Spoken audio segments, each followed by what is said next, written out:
প্রথম এই দুইটা রিটার্নের কথা আপনাদের বলতে পারি, যারা অল এলিট রেসলিং থেকে ডাব্লিউডাব্লিউতে চলে আসতে পারে।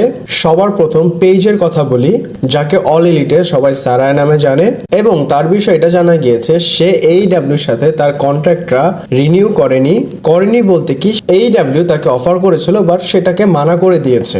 তো এখন বোঝা যাচ্ছে চান্সেস অনেক বেশি সে এইডাব্লিউ থেকে ডাব্লিউডাব্লিউতে চলে আসতে পারে, কারণ এটা তার প্রথম স্টেপ। সে হয়তো ডাব্লিউডাব্লিউতে আসবে, সেজন্য সে অল এলিট রেসলিং এর সাথে তার ডিলটা রিনিউ করেনি।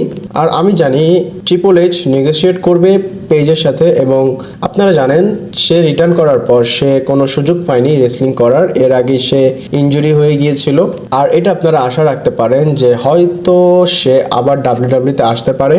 আমি বলতে পারবো না যে অনেক বেশি চান্সেস আছে, ইন্টারনেটে অনেক কথা হচ্ছিল তাই আপনার সাথে শেয়ার করলাম। আর সেকেন্ড নেমটা হচ্ছে ব্রায়ান ড্যানিয়েলসন, মানে ড্যানিয়েল ব্রায়ান। আর তার বিষয়ে বলার আগে আমি আপনাদের বলি, আমি কিন্তু বলেছিলাম সে রিটায়ার হওয়ার পর সে অল এলিট রেসলিং এ থাকতে চায়। আর আপনারা যদি এইডাব্লিউ কে ফলো করেন, এখন তার স্টোরি লাইনটাকে অবশ্যই জেনে থাকবেন। আর যদি জেনে না থাকেন, আপনাদের বলি নেক্সট একটা পেপার ভিউ হবে, সেখানে ক্যারিয়ার ভার্সেস টাইটেল ম্যাচ হবে ড্যানিয়েল ব্রায়ানের।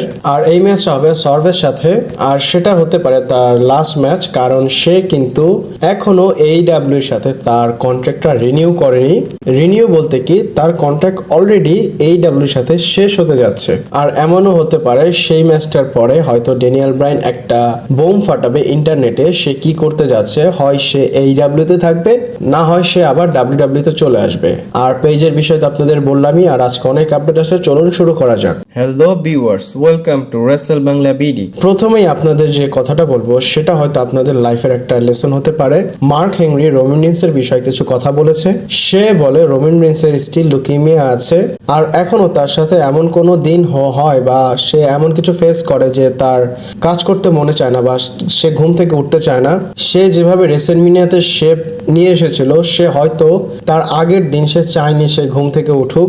মানে আপনারা বুঝতে পারতেছেন, বডিতে তো অনেক কিছু হয় লুকিমিয়া হলে। আর লুকিমিয়া কি জিনিস আমি আপনাদের বলি, আমাদের বডিতে রক্তের সেল থাকে, একটা আরবিসি, একটা ডাব্লিউবিসি, আর একটা হচ্ছে প্লেটলেট থাকে। তো এইখানে ক্যান্সার হতে পারে, শুধু একটাতে না, 3টা সেলেই ক্যান্সার হতে পারে, সেটাকে লুকিমিয়া বলে। এক কথায় রোমান রিন্সের ক্যান্সার আছে। আপনারা যারা ডাব্লিউডাব্লিউ কে ফলো করেন বা যারা আগে থেকে দেখে আসছেন আপনারা জানেন, আর যারা না জানেন আমি আপনাদের জানিয়ে দিলাম। সেই জন্যই কিন্তু মার্ক হেনরি এই কথা বলেছে। আর যাদের ক্যান্সার থাকে তাদের কিন্তু এমনিতেই শরীরটা বা মন ভালো থাকে না, বাট সে স্টিল আমাদের এন্টারটেইন করতেছে।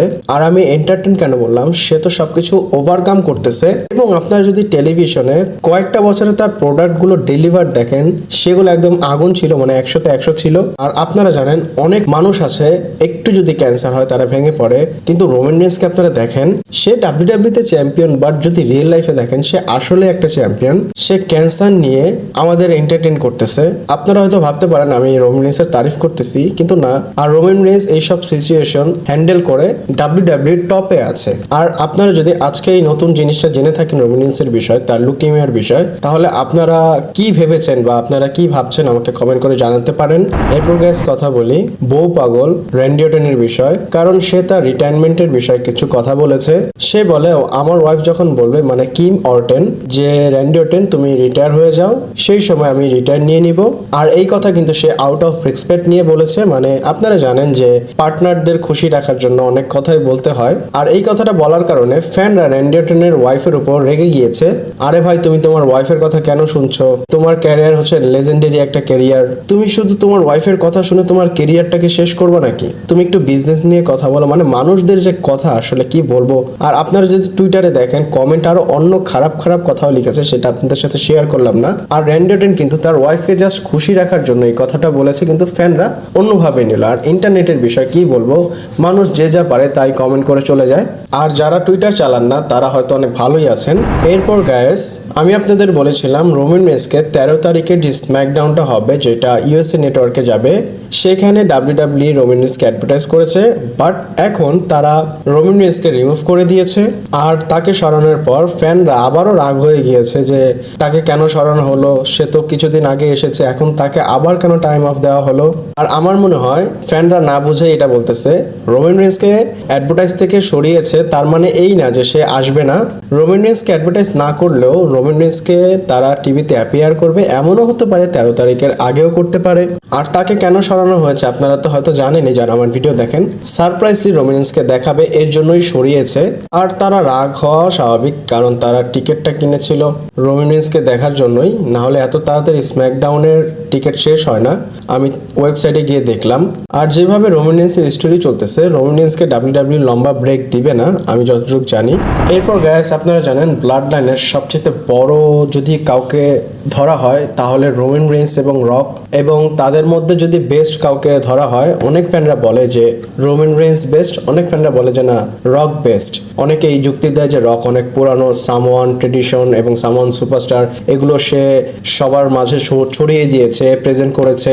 আবার অনেকে এটা বলে কাউন্টার করে যে রক তো আগের সুপারস্টার, রোমান রেইন্স এখন ইন্টারনেটে সবাই রোমান রেইন্সকে চিনে। এবং তাদের মধ্যে কে বেস্ট এমন একজন স্টেটমেন্ট দিয়েছে, সে হচ্ছে গোট, এবং সে বলেছে যে রক তার সময় অনেক ভালো কাজ করেছে, কিন্তু এখন রোমান রেইন্স যে কাজগুলো করতেছে সেগুলো স্ট্যাটের বিষয়, অ্যাচিভমেন্টের বিষয় এবং অনেক কিছু নিয়ে যদি আমি বিবেচনা করি, সব কিছুতে রককে সে বিট করেছে। এবং তার জন্য গ্রেটেস্ট মানে গোটের জন্য গ্রেটেস্ট হচ্ছে রোমান রেইন্স। আর এই স্টেটমেন্টটা দিয়েছে হচ্ছে জন সিনা, যাকে ডাব্লিউডাব্লিউ নিকনেম দিয়েছে গোট, মানে গ্রেটেস্ট অফ অল টাইম। আর জন সিনা বলেছে রোমান রেইন্স সব কিছুর দিক দিয়ে এগিয়ে আছে। এরপর গাইস ক্রিস জেরিকোর কথা বলি। আর ক্রিস জেরিকো কি রিটায়ার হতে যাচ্ছে। আর আপনারা জানেন ফ্যানরা তার উপর অনেক রাগ বা তার উপর টার্ন করা শুরু করেছে, এবং রিসেন্টলি তার বিষয়ে অনেক কন্ট্রোভার্সিও হয়েছে। আর সেগুলো শুনে আমার পার্সোনালি ভালো লাগেনি। এক কথায় ফ্যানরা তার উপর নেগেটিভ হয়ে গিয়েছে, এবং সে যখন AEW তে অ্যাপিয়ার করতো সবাই চ্যান্ট করতো প্লিজ রিটায়ার, প্লিজ রিটায়ার। আর এটার জবাব জেরিকো দিয়েছে। সে অনেক স্যাভেজ একটা জবাব দিয়েছে। সে বলে যে দেখো আমার এখনো 6 প্যাক অ্যাপ আছে, আমি যদি রেসলিং এ মুনশট মারতে পারি আমার তো মনে হয় না যে আমি রিটায়ার হব। আর আমি লোকেদের কথা কেন শুনবো, আমার যখন মুড হবে আমি তখন রিটায়ার হব। তার ইন্টারভিউ দেখে মনে হলো যে এখন তার কোনো স্পেশাল চিন্তা নেই যে সে রিটায়ার হয়ে যাবে। AEW এর ফ্যানরা শুধুই প্লিজ রিটায়ার চ্যান করতে থাকে। এরপর গাইস ডাব্লিউডাব্লিউ এর কোয়ার্টারের জন্য কে সবচেয়ে বেশি ভিউয়ারশিপ এনেছে তাদের বিষয়ে কথা বলবো। প্রথম নাম হচ্ছে রোমান রেইন্স এবং দ্বিতীয় নাম হচ্ছে CM Punk. Roman Reigns obviously স্ম্যাকডাউনের জন্য ভিউয়ারশিপ নিয়ে এসেছে, আর সিএম পাঙ্ক রয়ের জন্য ভিউয়ারশিপ নিয়ে এসেছে। আর এই ভিউয়ারশিপটা বিবেচনা হয় এমন ভাবে যে রয়ের মধ্যে সবচেয়ে বেশি ভিউয়ারশিপ কে জেনারেট করেছে সেখান থেকে একজনকে পিক করা হয়।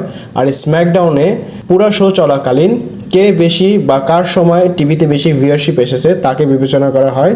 যদি বলি যে স্ম্যাকডাউনে সবচেয়ে বেশি টিভিতে কাকে দেখা হয়েছে তাহলে বলবো রোমান রেইন্সকে, আর যদি রয়ের কথা বলি তাহলে সিএম পাঙ্ককে। আর আমি চাই এদের মধ্যে র্যান্ডি অর্টন আগুনে ঘি ঢালুক, ডাব্লিউডাব্লিউ এমন কিছু করুক যেন র্যান্ডি অর্টন এই তাদের মধ্যে চলে আসে এবং বেশি ভিউয়ারশিপ নিয়ে আসে।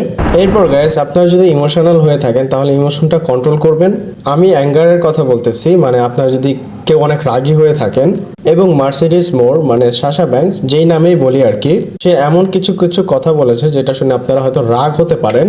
এবং সে একটা স্টেটমেন্ট দিয়েছে, প্রথমেই বলি সে কিন্তু ক্যারেক্টারে ছিল না, সে নর্মালি ছিল, ক্যারেক্টারে থাকলে তো বোঝাই যায়। আর যদি মার্সিডিজ মোরের কথা বলি, সে বলে যে আমি রেসলমেনিয়া 39-এ আসতে যাচ্ছিলাম, বাট AEW আমাকে অনেক বেশি ভালো অফার করেছে, তো আমি রেসলমেনিয়াকে ডিক্লাইন করে দিয়েছি। এবং সেটা বলে আমরা যে ডাব্লিউডাব্লিউতে উইমেন্স রেভলিউশনের একটা শো বা একটা পেপারভিউ করেছিলাম সেটা আমি AEW-তে নিব, এবং সেটা হবে 2.0।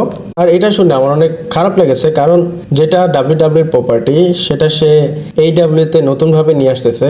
আর যদি আপনারা তার ক্যারেক্টার দেখেন সেটা একদম ভিন্ন রকম, মনে হয় সে তার নিজের মতোই থাকে সবসময়, এক কথায় নার্সিসিস্টিক বিহেভিয়ারের মতো বলতে পারেন। আর সাশা ব্যাঙ্কসের বিষয়ে আপনাদের কি মতামত আমাকে কমেন্ট করে জানাতে পারেন। এরপর গাইস বাপ ছেলের কথা বলি, মানে রে মিস্টেরিও এবং ডমিনিক মিস্টেরিও, এবং তাদের ম্যাচটা থার্ড টাইম হতে পারে। আর এটা নিজে থেকে রে মিস্টেরিও বলেছে। সে বলে আমি যদি তার সাথে ম্যাচ করি আমার মার্কসকে আমি অন দ্য লাইনে রাখবো, এবং তার যে চুল বা তার মোচ সেটা সে অন দ্য লাইনে রাখবে। যদি আমি হেরে যাই আমার মাস্কটা আমি খুলে চলে যাব তাকে দিয়ে, আর যদি সে হেরে যায় তাহলে তার মোচ এবং চুল আমি কেটে ফেলবো। আর রে মিস্টেরিও এই স্টিপুলেশনের মধ্যে একটা ম্যাচ করতে পারে, বা যদি ডাব্লিউডাব্লিউ এটা চায় সামনে আপনারা দেখতে পারেন। আর আমি চাই আরেকটা ম্যাচ হোক তাদের, কারণ ডমিনিক মিস্টেরিও প্রত্যেক বছরই ডেভেলপ করতেছে নিজেকে।